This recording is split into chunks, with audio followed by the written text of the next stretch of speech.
Today I'm going to be doing a musculoskeletal and neurological exam on my patient here.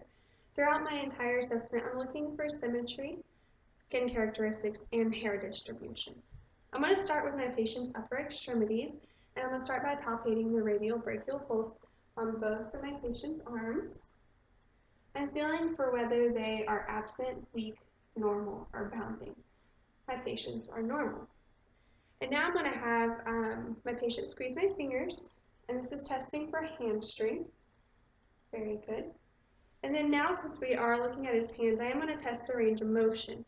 So I'm going to have you put your hands out, and I want you to extend them up and extend down. Spread your fingers, put them into a ball, and I want you to touch your thumb to each finger. Perfect. So now I'm going to test my patient's arm and shoulder strength and range of motion. I want you to push up against my hands. Great. And so now I want you to bend your arms at the elbows. Perfect. And while we are here, I want you to go ahead and put your hands above your head. And then I want you to put your hands behind your head. This is testing for external rotation. And then I want you to put your hands behind your back. That's internal rotation.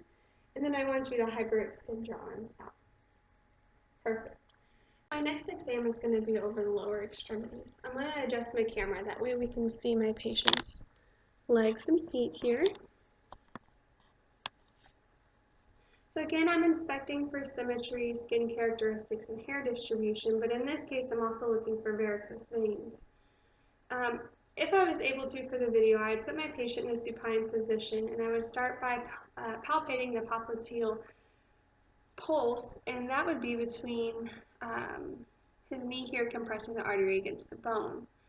While he was also in the supine position, I would be testing his hips by having him bend his knee forward, out, and towards the side.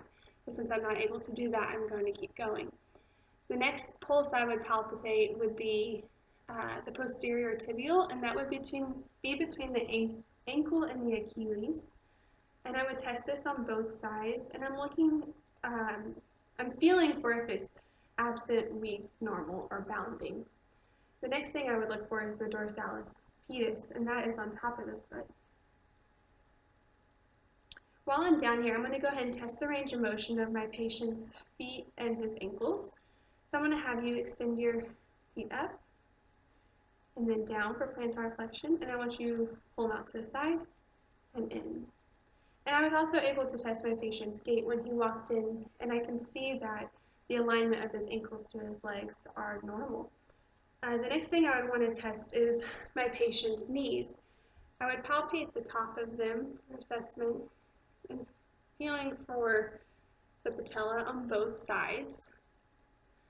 And then I would have my patient extend his knee up and back. Perfect. My patient has full range of motion in both lower extremities. And that would conclude our lower extremity exam. The next exam we're going to do is over the musculoskeletal system. So I'm going to go ahead and have my patient stand. And go ahead and close your eyes. I'm going to move this chair back.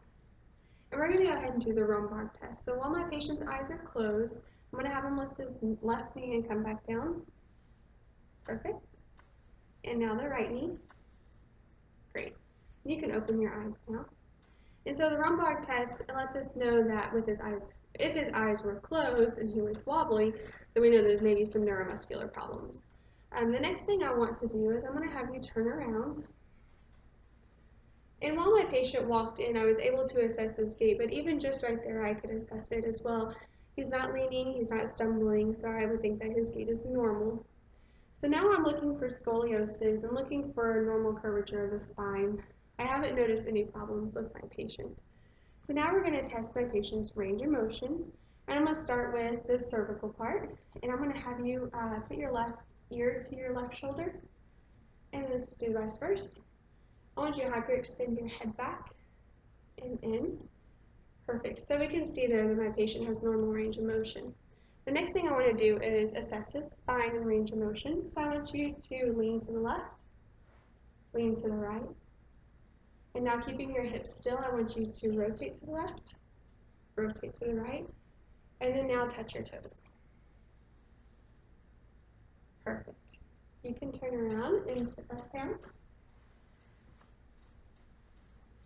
And that concludes the musculoskeletal exam. Our final exam is going to be over neurologic system. And the first thing I would want to talk about is the Babinski reflex. I'm not going to do it on my patient here because he's an adult, but we would do that on our infant and children. And that's when you brush your finger up their foot, and a positive reflex would be when their toes are spreading out. The next thing I want to assess for is coordination and skill movement. A lot of this I was able to do when my patient walked into the room and in our previous assessments. One thing that we can do that we haven't gone over is I want my patient to extend his arm out and touch his nose. And he is able to do that, and do it with your other hand, please. Great.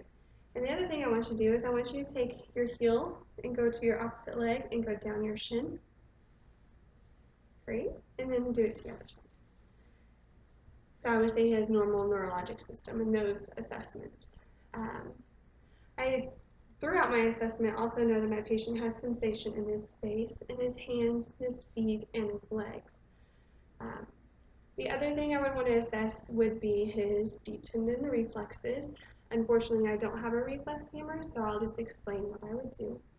The first one would be the brachioradialis, and I would hold my patient's thumb, and then I would strike 2 to 3 centimeters above the radial styloid process, and I would strike there, and I would be able to get a reflex. The next one I would do would be the patellar reflex. So when my patient is sitting and relaxed, I would strike below the patellar bone, and I'm looking for a reflex there. And the last one I would do would be the Achilles. My patient would need to be supine for this one, but I would have him rest his ankle across his other ankle and then strike his Achilles.